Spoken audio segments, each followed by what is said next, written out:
This video belongs to a category I am still shaping for my channel, but we may already call it a moment of divulgation of insight.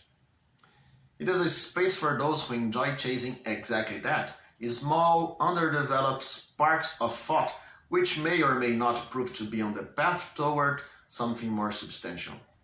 A fertile ferment for philosophical minds. The insight I have today is about the philosophy of logic. The theme is logical non-exceptionalism. And do not worry, I will explain it shortly. But before the technical side, let me present it allegorically. The 20th century saw logic descend from its ideal, normative, elevated state, or from the heavens where it once hovered above the sciences, to the level of the other disciplines. My insight is simple yet provocative. Once leveled with the rest, logic enters a football league where it has no teeth left to compete in Darwinian fairness. By abandoning its idealized teeth, logic also lacks the anchoring facts that the empirical sciences can claim. And so it is pushed down further still into the realm of ideology or psychoanalytic analysis. Logic becomes the crude patient of a political clinic, where there are no matters of fact to check its validity, and no transcendent norms either. Now that we have the theatrical face of the insight, let us turn to the more technical side. What is logical non-exceptionalism? Well, logical non-exceptionalism arises as a reaction to the claim that logic is exceptional.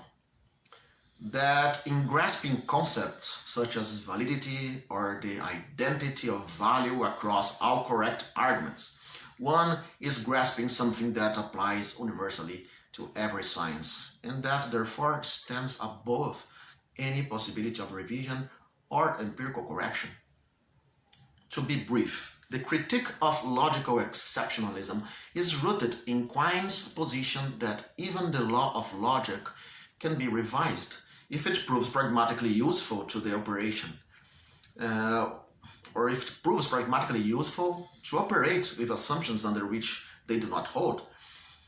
But the roots of this position are older. They reach back to the moment when logic itself came to be treated axiomatically as a finite system capable of being studied in terms of its own properties, much like geology or thermodynamics are studied as systems of constraints. So to make this clear, imagine that the study of valid arguments could be conducted by observing the structure of a machine that generates outputs.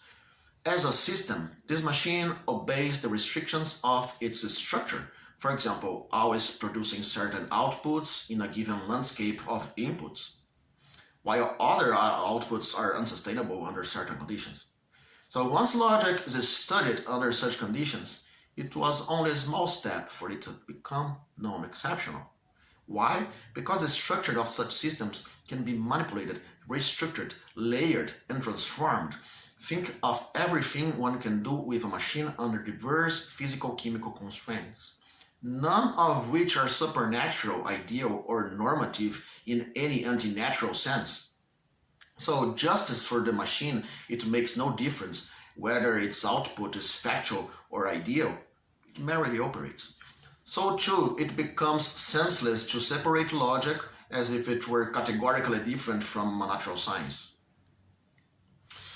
So okay, we have seen the theatrical phase and the technical foundation. Now, the insight itself strikes in full force.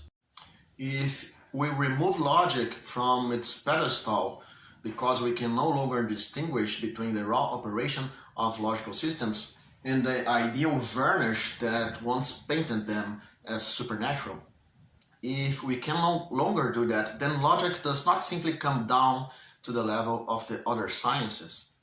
It falls below them. Why? Because the empirical sciences can still rely on matters of fact to anchor their claims, preventing their frameworks from inflating without limit. But logic has no such anchor. Once stripped of its transcendental insignia, it becomes a notion of pluralities. Each logical system someone adopts represents not a universal order but a distinct epistemic or modal state. So this insight reframes logic as a plurality of regimes, each logic tied to an epistemic or modal stance. A site of ideological and psychological conflict, not neutral arbitration. A fragile science perpetually at risk of collapse into interpretation. Take an example. If two theorists begin from different ontological assumptions, their logics will diverge and their conclusions will not converge upon a common tribunal. There is no longer a place for consensus, not in the realm of the ideal, since the claim to universality has been revoked, nor in the realm of fact, since logical truths are not empirical. So what remains? Perhaps only psychoanalytic or sociological diagnosis. Logic becomes the patient, not the judge. Its divergences explained as symptoms, its normality and abnormality analyzed as cultural formations. Freud, Marx, or Foucault might become the only arbiters left of why one logic proliferates and another collapses. And here lies the provocation. If logic is neither ideal nor factual, can it continue to claim the status of normal science at all? Or must it be reclassified not as the queen of the sciences, but as the most fragile of their patients, forever oscillating between the brilliance of formal invention and the instability of ideological symptom?